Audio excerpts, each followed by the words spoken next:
How to fix WhatsApp time and date on Android phone. Hello guys, in today's video I'm gonna show you how to fix it easy and quick. First open settings and then scroll down until you find system and update.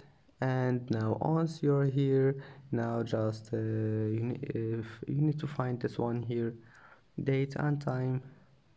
And if you can't find it here, just type here date and time,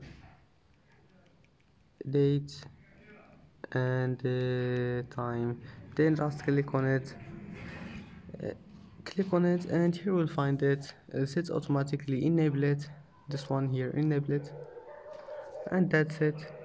It will be fixed. And that's it for today's video. If you like this video, don't forget like and don't forget subscribe, and thank you for watching this video until the end, and see you in the next video.